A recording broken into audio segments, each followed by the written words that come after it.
저는 그날 김치 한 포기 때문에 이 집을 나가려고 했습니다. 아니, 정확히는 김치가 아니었어요. 그건 10년 동안 참아온 공평하지 않은 사랑이었습니다. 저는 시어머니가 제 손을 잡는 순간 온몸이 굳었습니다. 미정아, 고생이 많다. 내가 없었으면 우리 집 김장 못했어. 따뜻한 말이었습니다. 하지만 제 옆에 선 신우이 해숙의 표정이 차갑게 식는 걸 느꼈죠. 속으로 생각했습니다. 아, 또 시작이구나. 엄마, 제 손도 잡아주세요.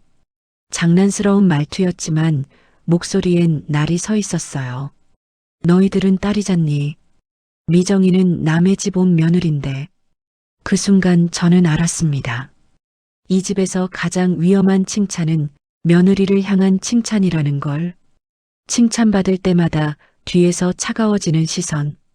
10년 동안 그 시선을 견디며 살았습니다. 둘째 시누이 미란이 배추 한 장을 내밀었습니다. 언니, 김치 속 간 좀 봐봐. 엄마, 이거 소금 너무 적게 들어간 것 같아요. 그래.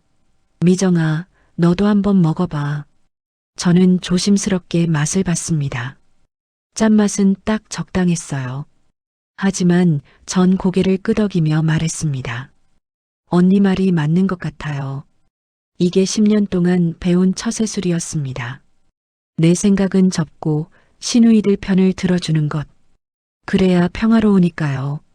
그런데 미란이 무심코 질문을 던졌습니다. 야, 근데 올해 김치는 몇 포기씩 나눠? 공기가 순간 멈췄어요.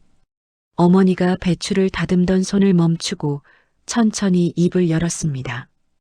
해숙이 10포기, 미란이 10포기, 미정이는 20포기. 예. 엄마, 왜 미정이만 2배예요?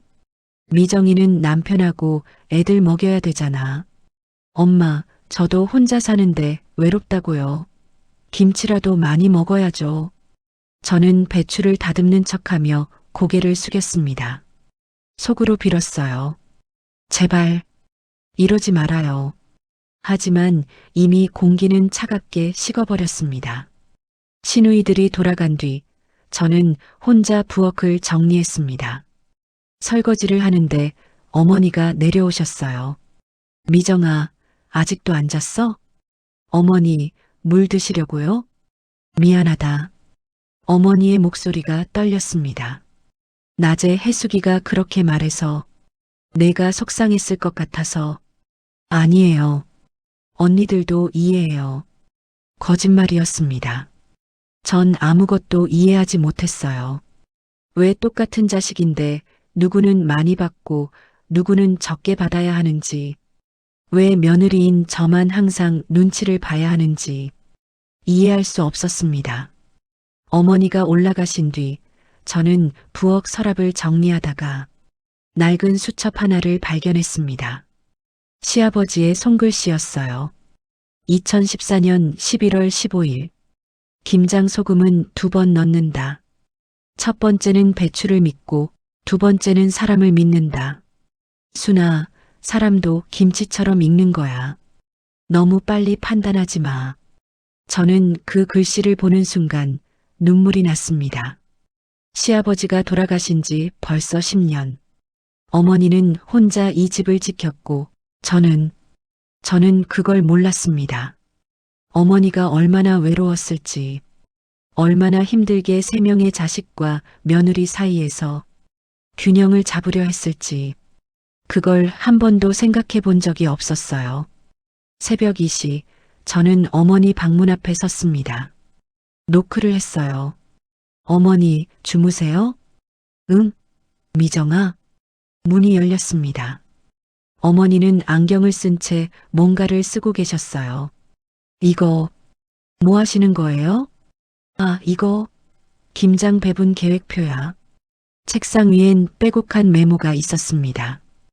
해숙 10포기 혼자 살아서 적게, 미란 10포기 냉장고 작아서 적게, 미정 20포기 식구 많아서 2배, 그리고 마지막 줄, 친정 부모 5포기 미정이 친정의 전다룡.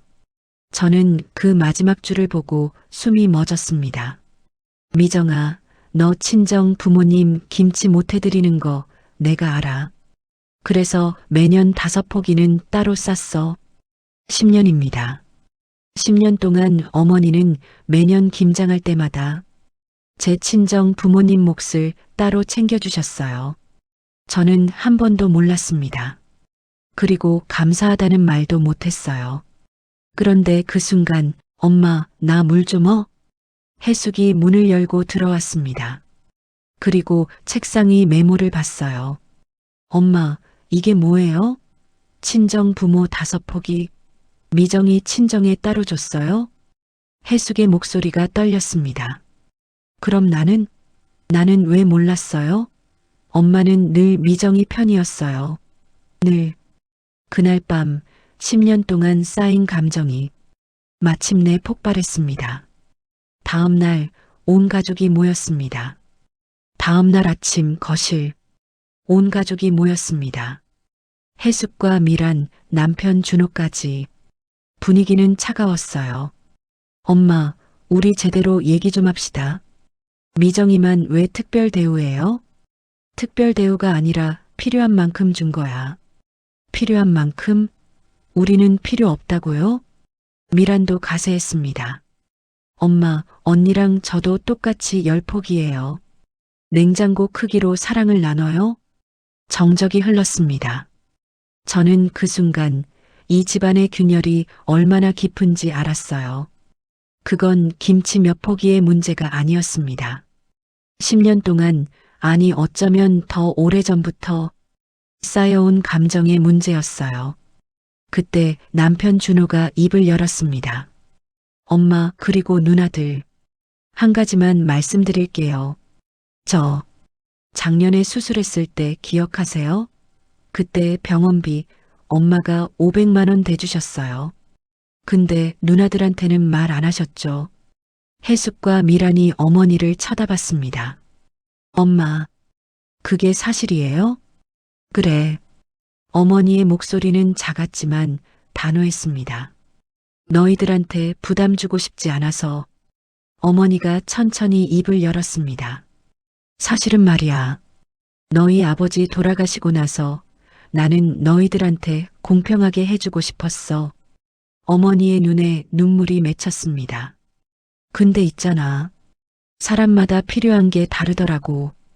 해숙이는 혼자 사니까 외로워서 매일 전화하고 자주 오잖아. 미란이는 돈이 필요할 때마다 조용히 말 안 하고 참잖아. 미정이는 이 집 며느리라는 이유로 친정도 제대로 못 가고 참잖아. 그래서 난 각자 부족한 걸 채워주려고 했어. 그게 내 방식의 공평이었어. 저는 그제야 깨달았습니다. 어머니는 10년 동안 3명의 서로 다른 사랑법을 만드신 거였어요. 공평이란 건 똑같이 나누는 게 아니라 필요한 만큼 채워주는 거였구나. 10년 동안 제가 받았던 건 특별 대우가 아니라 어머니가 생각하신 제가 필요한 것이었던 거예요. 해숙이 처음으로 울었습니다. 엄마, 미안해요. 난 늘 미정이가 부러웠어요. 근데 난 엄마 전화 받기 귀찮다고 맨날 끊었잖아요. 그 순간 저는 알았습니다. 해숙 언니도 외로웠구나. 미란 언니도 힘들었구나. 우리는 각자 받은 사랑의 방식이 달랐을 뿐 모두 어머니의 사랑을 받고 있었던 거예요. 어머니가 새 사람을 안았습니다. 우리 이제 그만 싸우자. 김치도 익어야 맛있는 거야. 사람도 시간이 지나야 알게 되는 거고. 그날 밤 저는 처음으로 시누이들과 함께 어머니 방에서 잤습니다. 그리고 3개월이 흘렀습니다. 봄이 왔어요. 저는 친정에 김치를 들고 갔습니다. 엄마, 시어머니가 싸주신 거예요. 어머, 이거 시어머님이? 맛있겠다. 친정 어머니가 김치를 한 입 드셨습니다. 맛있다. 완전히 익었네. 김치만 익은 게 아니었습니다. 10년 동안 차갑게 얼어있던 마음도 조금씩 녹고 있었어요. 다음 날 저는 다시 시댁에 갔습니다. 언니, 김치찌개 끓이는 거 좀 도와줘. 부엌에는 해숙과 미란이 함께 있었습니다. 미정아, 어서 와. 우리 김치찌개 해 먹으려고.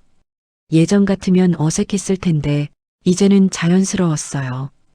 해숙 언니가 김치를 썰고, 미란 언니가 국물을 끓이고, 저는 밥을 했습니다. 각자 할 수 있는 걸 하니까 김치찌개는 금방 완성됐어요. 어머니는 마당에서 배추를 심고 계셨어요. 어머니, 뭐 하세요? 올해 김장은 우리 직접 키운 배추로 해보려고. 그리고 말이야. 올해는 너희들이 직접 배추 나눠. 내가 안정할게. 어머니가 흙 묻은 손을 닦으며 웃었습니다. 공평은 내가 정하는 게 아니라 너희들이 서로 정하는 거더라고. 그 말이 마음에 와닿았어요. 공평은 누가 정해주는 게 아니라 우리가 서로 만들어가는 거였습니다. 그날 저녁 저는 부엌 서랍에서 작은 봉투 하나를 발견했습니다. 어머니가 쓴 편지였어요. 미정아, 넌 10년 동안 이 집 며느리로 잘 살아줬어. 늘 참고 이해하고 웃어줬지. 근데 있잖아. 가끔은 화내도 돼. 가끔은 울어도 돼. 가끔은 싫어요라고 말해도 돼. 그게 진짜 가족이니까. 김장할 때 말했던 거 기억하니? 소금은 2번 넣는다. 첫 번째는 배추를 믿고 두 번째는 사람을 믿는다. 나는 너를 믿는다. 이 집의 딸로. 엄마가. 저는 편지를 읽으며 울었습니다. 10년 동안 며느리로만 살았던 제가 이제야 딸이 된 기분이었어요. 그날 저녁 우리는 함께 김치찌개를 먹었습니다. 이거 우리가 담근 김치 맞아? 맛있는데? 너희들이 담그니까 더 맛있네. 엄마, 이제 알겠어요. 김치는 혼자 담그는 게 아니라 함께 익어가는 거였네요. 맞아요. 김치는 한 사람이 만드는 게 아니에요.